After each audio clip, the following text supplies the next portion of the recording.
আমি ভুলে গেছি। আমরা তো আজকাল ব্লগ করি আমরা। এবার বাড়িতে যখন ঢুকবো, আদিত্য তুই একটা ফোন কর। আমরা চলে এসেছি পায়েলের বাড়ির সামনে।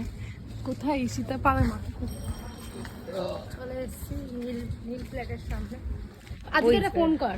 কেন? ওই তো ফ্ল্যাট। আরে তাও এটা কল করতে তোর কি হচ্ছে দিদি?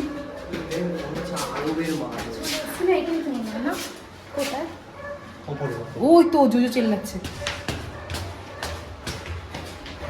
চিপটির উপর খোঁজে গেছে মনে হয়।